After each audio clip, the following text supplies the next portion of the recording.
What I want to demonstrate to you today is how to join cobweb yarns.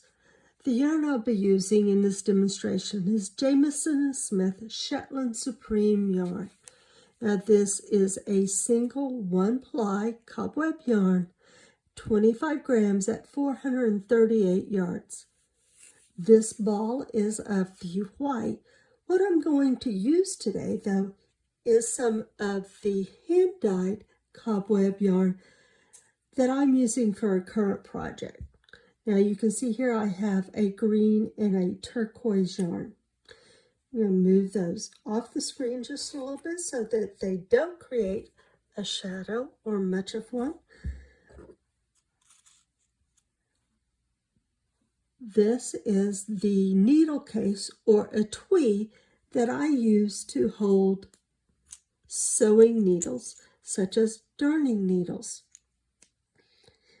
And what students ask me is, how do you join a one-ply yarn?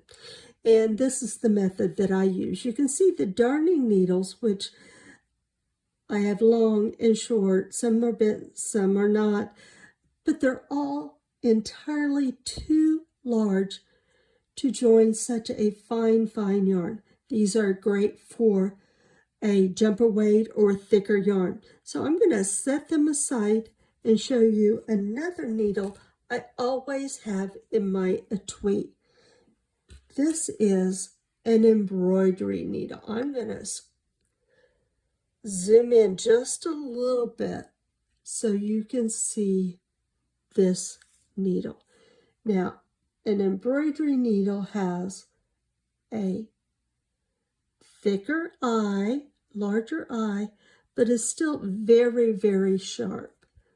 Let's see, can you see that? The eye of that needle. One of the things you want to keep in mind about sewing needles is how the eyes are formed.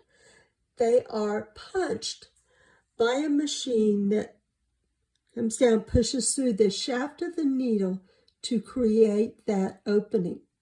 So it's a little bit smoother on one side than the other. If you are having problems threading a sewing needle, sometimes the answer is just to rotate that needle to the other side and thread from that side.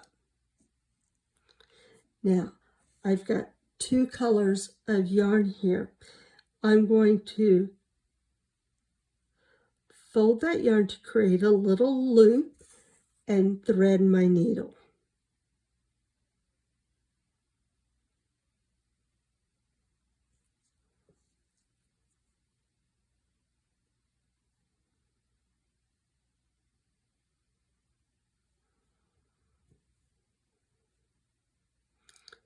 I'm going to pull it through the eye, leaving about 1.5 inches tail. Now, as I said, that point of the needle is really sharp. So it's going to allow me to pierce that single ply of yarn a few times. So one,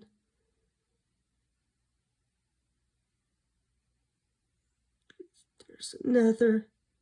I'm going to go for piercing it 3 times. And then I'm going to pull the needle back through what I've just pierced. What it does is when I slide that needle, I start to create a little loop down here. And you want to hold on to that loop because it's going to be important in the next step. I'm going to keep pulling my needle through till it comes out the other side.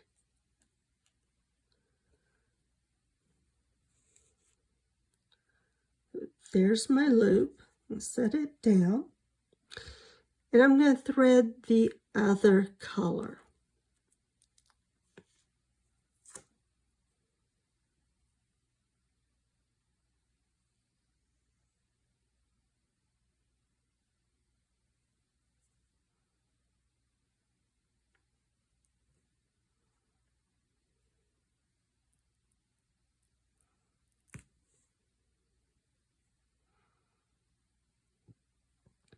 Now, before I start piercing that yarn, I want to take the green through the turquoise loop, and that will join them. I'm going to go ahead and pull my tail through.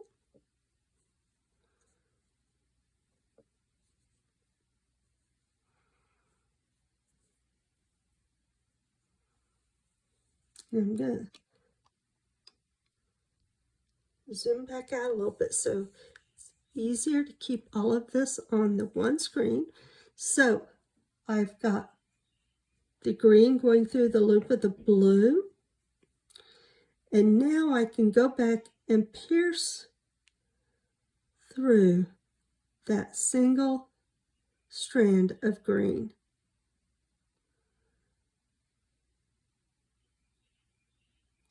And I want to pierce that 3 or 4 times.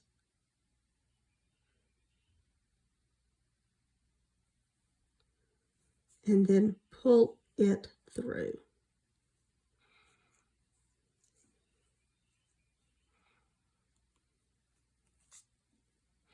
So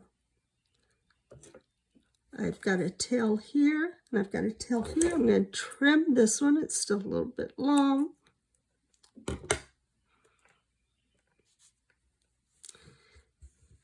So those are joined pretty tight, as you can see right here.